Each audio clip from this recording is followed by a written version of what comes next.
Aku berkata kepadamu, sesungguhnya, siapa yang masuk ke dalam kandang domba dengan tidak melalui pintu, tetapi dengan memanjat tembok, ia adalah seorang pencuri dan seorang perampok. Tetapi siapa yang masuk melalui pintu, ia adalah gembala domba. Untuk dia penjaga membuka pintu, dan domba-domba mendengarkan suaranya.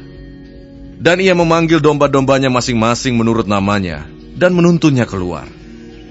Jika semua dombanya telah dibawanya keluar, ia berjalan di depan mereka, dan domba-domba itu mengikuti dia, karena mereka mengenal suaranya. Tetapi seorang asing pasti tidak mereka ikuti, malah mereka lari daripadanya, karena suara orang-orang asing tidak mereka kenal. Itulah yang dikatakan Yesus dalam perumpamaan kepada mereka. Tetapi mereka tidak mengerti apa maksudnya ia berkata demikian. Maka kata Yesus sekali lagi, Aku berkata kepadamu, sesungguhnya, akulah pintu ke domba-domba itu. Semua orang yang datang sebelum aku adalah pencuri dan perampok, dan domba-domba itu tidak mendengarkan mereka. Akulah pintu. Barang siapa masuk melalui aku, ia akan selamat, dan ia akan masuk dan keluar dan menemukan padang rumput. Pencuri datang hanya untuk mencuri dan membunuh dan membinasakan. Aku datang supaya mereka mempunyai hidup dan mempunyainya dalam segala kelimpahan. Akulah gembala yang baik. Gembala yang baik memberikan nyawanya bagi domba-dombanya. Sedangkan seorang upahan yang bukan gembala dan yang bukan pemilik domba-domba itu sendiri, ketika melihat serigala datang, meninggalkan domba-domba itu, lalu lari, sehingga serigala itu menerkam dan mencerai-beraikan domba-domba itu. Ia lari karena ia seorang upahan, dan tidak memperhatikan domba-domba itu. Akulah gembala yang baik, dan aku mengenal domba-dombaku, dan domba-dombaku mengenal aku, sama seperti Bapa mengenal aku dan aku mengenal Bapa. Dan aku memberikan nyawaku bagi domba-dombaku. Ada lagi padaku domba-domba lain yang bukan dari kandang ini.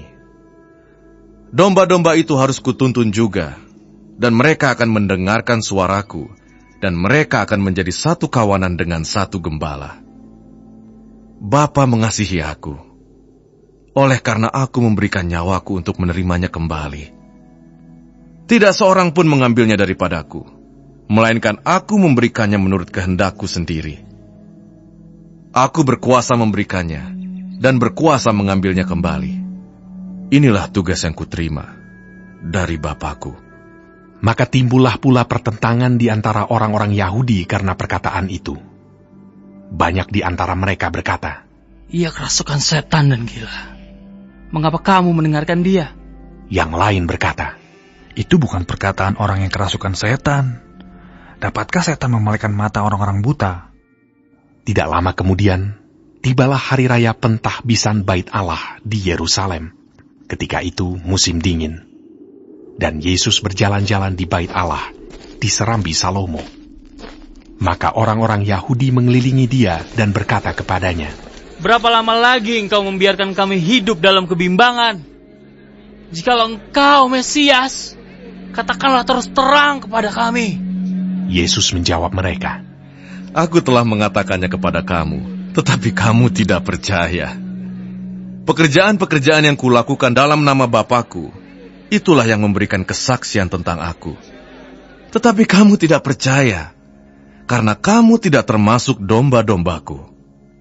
Domba-dombaku mendengarkan suaraku, dan aku mengenal mereka, dan mereka mengikut aku. Dan aku memberikan hidup yang kekal kepada mereka, dan mereka pasti tidak akan binasa sampai selama-lamanya, dan seorang pun tidak akan merebut mereka dari tanganku. Bapakku yang memberikan mereka kepadaku lebih besar daripada siapapun, dan seorang pun tidak dapat merebut mereka dari tangan Bapa. Aku dan Bapa adalah satu. Sekali lagi, orang-orang Yahudi mengambil batu untuk melempari Yesus. Kata Yesus kepada mereka, Banyak pekerjaan baik yang berasal dari Bapakku yang kuperlihatkan kepadamu. Pekerjaan manakah di antaranya yang menyebabkan kamu mau melempari aku? Jawab orang-orang Yahudi itu. Bukan karena suatu pekerjaan baik maka kami mau melempari engkau, melainkan karena engkau menghujat Allah.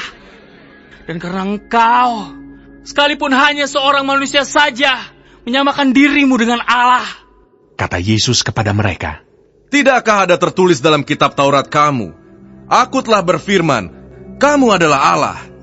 Jikalau mereka, kepada siapa firman itu disampaikan, disebut Allah, sedang kitab suci tidak dapat dibatalkan, masihkah kamu berkata kepada Dia yang dikuduskan oleh Bapa dan yang telah diutusnya ke dalam dunia, engkau menghujat Allah, karena aku telah berkata, aku anak Allah. Jikalau aku tidak melakukan pekerjaan-pekerjaan Bapakku, janganlah percaya kepadaku. Tetapi jikalau aku melakukannya, dan kamu tidak mau percaya kepadaku, percayalah akan pekerjaan-pekerjaan itu, supaya kamu boleh mengetahui dan mengerti bahwa Bapa di dalam aku, dan aku di dalam Bapa. sekali lagi mereka mencoba menangkap dia, tetapi ia luput dari tangan mereka. Kemudian Yesus pergi lagi ke seberang Yordan, ke tempat Yohanes membaptis dahulu. Lalu ia tinggal di situ. Dan banyak orang datang kepadanya dan berkata, Yohanes memang tidak membuat satu tanda pun. Tetapi semua yang pernah dikatakan Yohanes tentang orang ini adalah benar. dan banyak orang di situ percaya kepadanya.